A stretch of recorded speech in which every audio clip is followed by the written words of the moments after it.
Hello students, welcome to मेरे education channel. आम पढ़ा अष्टम श्रेणी साहित्य बहीर प्रथम अध्याय वृक्षमात्म्य विषय प्रश्न उत्तर करवा तार अभ्यास कार्य करवा। काली आम 1 नंबर 3 नंबर पर्यंत संपूर्ण करते एवं आज 4 नंबर ठारू करवा। देख पिला माने 3 नंबर जाके जहाँ थी सब काली कम्प्लीट हो 4 नंबर ठारू ही करवा। यही कवितार भल लगुवा पदगुड़िक निर्वाचन कर आवृत्ति करवा। 5 नंबर देख आस सरल भाषा बुझे लिखा। 4 नंबर तुम निजे कर पे क देख यहाँ प्राय जेबे होई संसार मध्य देह बही। तार उत्तर है यहाँ प्राय डाडा डाडा देह बही लिखा पे। संस्कृत पद्यांशटी भक्त कवि जगन्नाथ दास सर्वश्रेष्ठ साहित्य कृति ओडिया भागवतर दशम स्कंध गोपलीला अंतर्गत त्रयोविंश अध्यायर वृक्षमात्म कवितार उद्धत। एठारे कवि वृक्षर उपकारी स्वभाव संपर्क में विशद वर्णना करिसेंति। कृष्ण गोपाल बालक मानक सहित धेनु चारण उद्देश्य जनबसति ठारू दूर को जाइछंती। धेनु मानक चारण भूमि रे छाड़ी दे से साथी मानक सहित विभिन्न प्रकार क्रीड़ा कौतुक करिछंती। क्रमे क्रमे दिन बढ़ी बढ़ी मध्याह्न होइछि। सूर्य मुंड ऊपर को जिबारु सूर्य किरण असह्य होइछि। असह्य किरण रक्षा पाइबा पई कृष्ण वृक्षर सुशीतल छाया तले आश्रय नेइछंती। अन्य सखा मानक सेई शीतल स्थान को आसिया पई आह्वान करिछंती। कृष्ण थिले लीला सुंदर।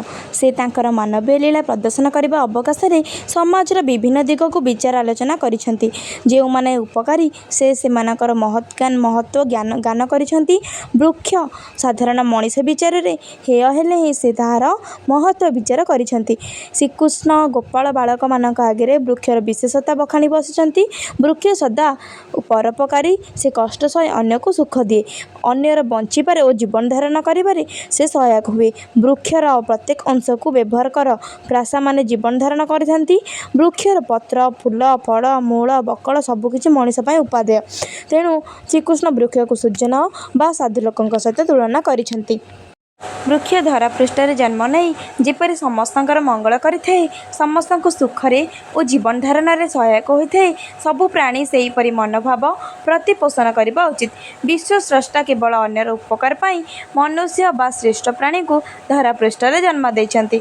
तेणु संसार रे जन्म नहीं देह धारण करी वृक्ष सदृश मंगलकारी हेबाको से उपदेश देइछंती। 5 नंबर ख देख पिला माने मन वचन धने करी जे होए पर उपकारी दिन हंती दुख सुखी से धन्य इह पर लोके। चल आम सरल अर्थ लिखा आउ बुझाई लिखा। एबे उत्तर देख पिला माने मन वचन डाडा डाडा पर लोके। उक्त पद्यांशटी भक्त कवि जगन्नाथ दास सर्वश्रेष्ठ साहित्य कृति ओडिया भागवतर दशम स्कंध गोपलीला अंतर्गत त्रयोविंश अध्यायर वृक्ष महात्मा कवितार उद्धत होइछि। एठार कवि श्रीकृष्ण माध्यम वृक्षर महिमा गान करने सहित महज्जनकर गुणाबला आलोचना करिसेंति। श्रीकृष्ण निजर साथी गोपाल बालक मानक नहीं धेनु चराइबा जाइछंती। क्रमशः मध्याह्न समय उपस्थित होइबारु सूर्यंकर किरण असह्य होइछि। कृष्ण साथी मानक सहित ग्रीष्म दयारु रक्षा पाइबा वृक्ष तल को जाइछंती। वृक्षर सुशीतल छाया बसी आनंदित होइछंती। सेही अवसर रे श्रीकृष्ण निजर सखा मानक संबोधन करी वृक्षर विशेषता वर्णना करिछंती। वृक्षर प्रत्येक अंश जे प्राणी जगतर बंचिबार कारण होइथाय ताहा से उल्लेख करिछंती। एपरिकी वृक्ष को मध्य से साधु लोक बा उत्तम लोक सहित तुलना करिछंती। जो माने महत् लोक से माने निज अपेक्षा अन्यर सुख को अधिक गुरुत्व देइथांती। से माने जेते कष्ट पाइले मध्य निज पाई से माने अधिक चिंता न करी अन्यर मंगल पाई इच्छा करिथांती। से माने केवल मनरे जे अन्यर उपकार करबा पाई इच्छा करिथांती सेपरि नुह।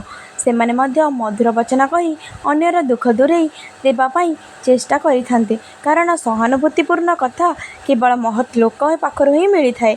पुनश्च से माने शक्ति अनुसार दुखी लोकों को धन दे ता मुहरे हस फुटाइबा पाई चेष्टा करिथांती।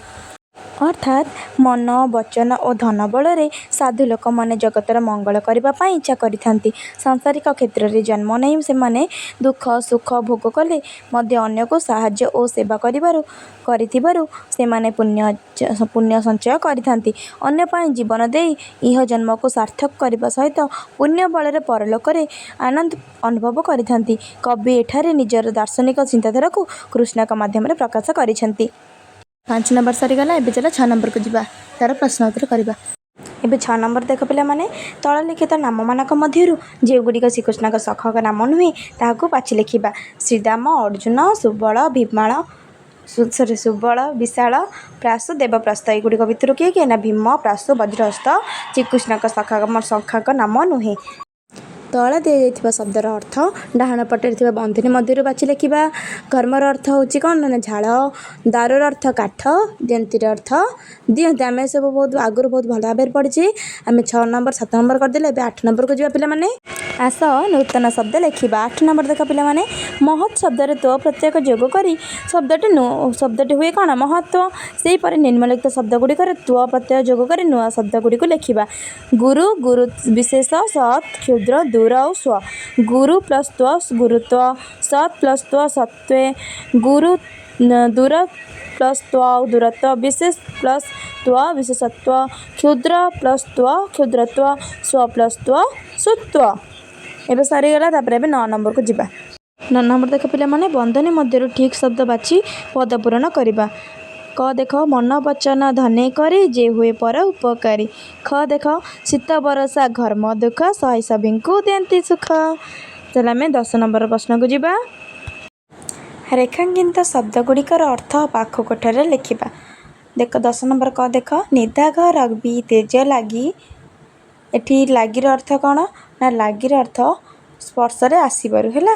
ତାପରେ ଦେଇଛି ଝୁରୁଛି ମୁହିଁ ପୁତ୍ର ଲାଗି। ତାର ଅର୍ଥ କ'ଣ? ନା ଏଠି ଲାଗିର ଅର୍ଥ ହେଉଛି ପାଇଁ ନିମିତ୍ତ। ଲାଗି ପାଇଁ ହେଉଛି ନିମିତ୍ତ ହେଲା। ତାପରେ ଖ ଦେଖ, ମିଳିଲେ ଯମୁନାର ଲାଗି। ଏଠାରେ ଲାଗିର ଅର୍ଥ ତଟ ଦେଶରେ ବା କଳରେ। ସଞ୍ଚିତ ଧନ କର୍ମ ଲାଗେ। ଏଠାରେ ଲାଗିର ଅର୍ଥ ବିନିଯୋଗ ହୋଇଥାଏ ବା ବ୍ୟବହୃତ ହୋଇଥାଏ ହେଲା। 11 ନମ୍ବର ଦେଖ ପିଲାମାନେ, ପ୍ରତିଶବ୍ଦ ଲେଖିବା। ରବିର ହେଉଛି କ'ଣ? ନା ସୂର୍ଯ୍ୟ ଆମେ ଜାଣିଛେ। ବୃକ୍ଷର ଗଛ, ପୁଷ୍ପର ଫୁଲ ଆଉ ପଲ୍ଲବର ପତ୍ର। ଯଦି ଭିଡ଼ିଓଟି ଭଲ ଲାଗିଛି ପିଲାମାନେ ଲାଇକ୍ କରିବ, ସେୟାର କରିବ, ଆଉ ଯଦି ଚ୍ୟାନେଲ୍ ନଥିବ ସବସ୍କ୍ରାଇବ୍ କରିବ। Thanks for watching. ଆମେ ଦେଖାବା ପୁଣି ନୂଆ ଭିଡ଼ିଓରେ।